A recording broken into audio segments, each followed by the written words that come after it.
Alright guys, welcome back. I know it's been a while since I put out a video. Just had a lot of stuff I had to do, and I finally got a chance to do some stuff on the little CNC router here. Since we left off last time, obviously now we have a C stepper, we have a lead screw, got the limit switches on there. Over here obviously we have the beginnings of a control box. We got a power supply, the Arduino with the CNC shield. There's an ESC in there, but that's a whole different story with that. I was sort of going to wait to the end to show you the first moves of this, but I think that's what everyone likes to see, especially when they're building something like this. So we'll start off. I'll just home it. I don't have any programs or anything to really run on it right now, but we'll just home it and jog the axes around. That way you can sort of see how it moves, and it ain't moving as fast as it can. I've been messing with it a little bit, but for right now it's just a decent rate. So we'll home it out here.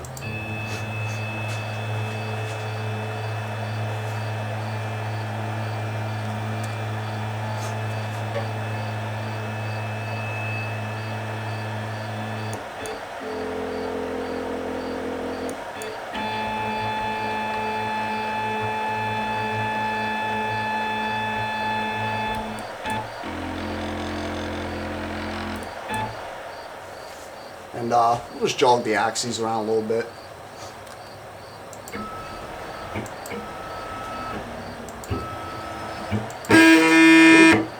Yep, that's an issue.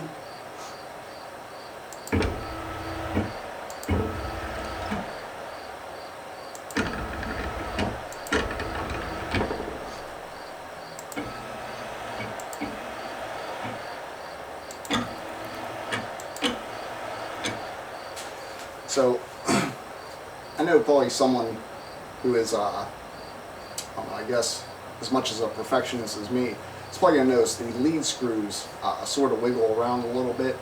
I haven't taken them apart to see if they are bent, or it's maybe just the way they're mounted in this bearing and the little sleeve here. I'm not exactly sure. I'm going to have to take a look at that. It could, they're just cheap Chinese ones, so I'm really not sure. Sort of leaning towards it probably just bent, but we'll talk about the router and the control box separately. Alright, so one of the first things, the way I have this limit switch mounted for the Z-axis, it's actually mounted right to this piece right here. So being that everything's so tight, sort of spin this around and show you.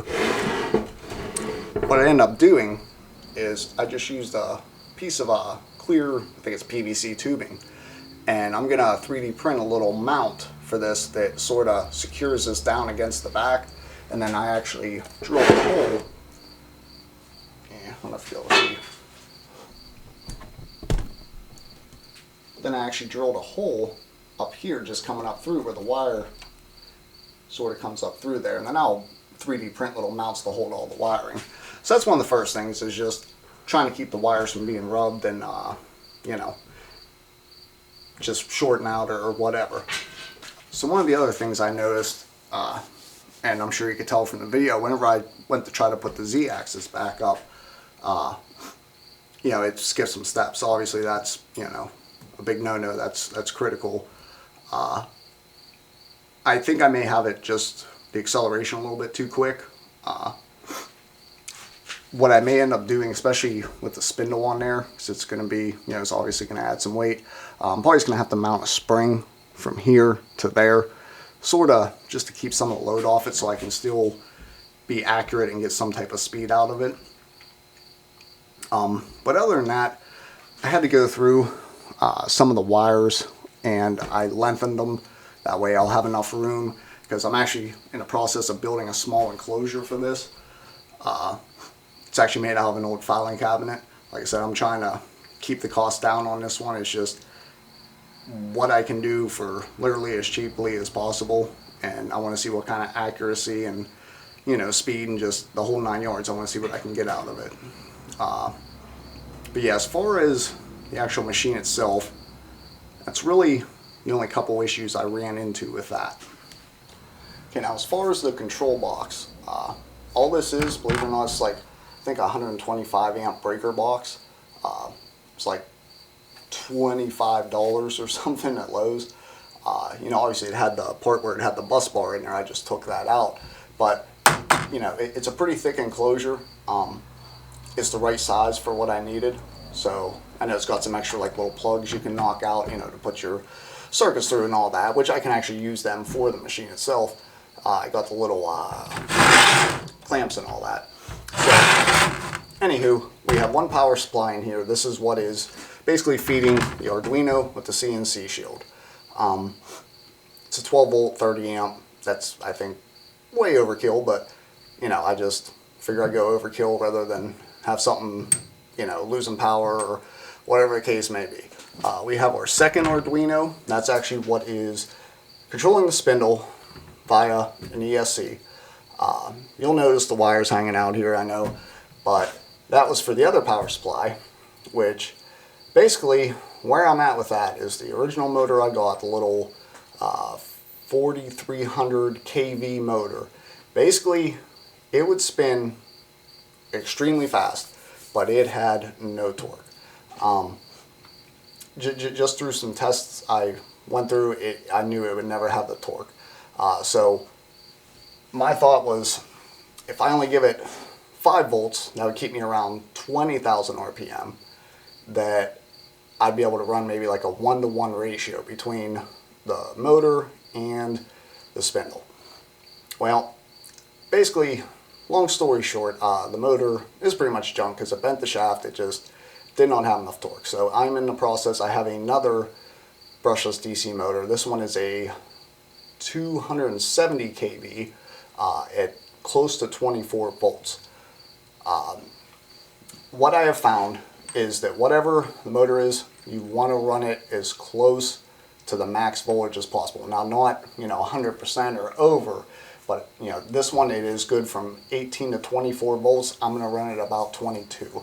I don't know what that'd be percentage, maybe like 5%, you know, slower or whatever.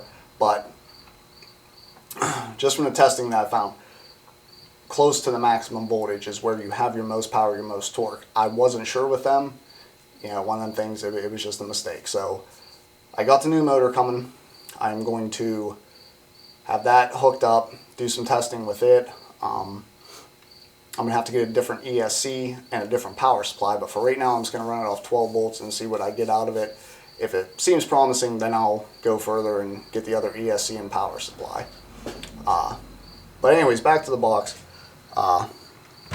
E-stop switch, this is actually normally closed. For some reason, this Arduino and Gerbil, it does not accept that.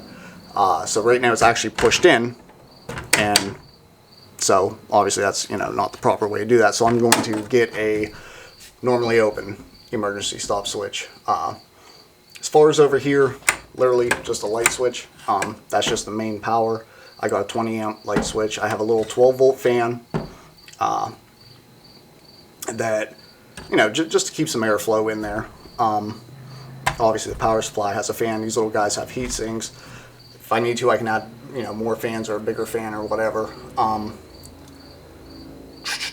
As far as that, yeah, everything's working good with that though, minus the whole motor and ESC.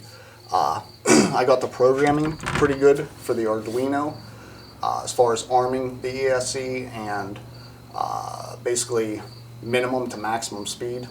All that I have figured out. If I get a new ESC, I'm going to have to, you know, sort of fiddle around with it to get it right for that one. But yeah. Alright guys, well, that's it for this video. In the next video, I'm going to talk about the spindle. It's about 90% complete. So there's some things to talk about with it. And just to give you an idea, I'll put it on the machine so you can see what it looks like. But with that, guys, I hope you enjoyed this video. Like I said, I tried to get as much down as I could on this thing with the time that I have. By all means, if you have any questions or comments about, you know, anything that you see, please, you know, leave me a comment. if nothing else, you know, like my video and subscribe to my channel, and you know, I'll definitely keep on doing this stuff. All right, guys, thanks for watching.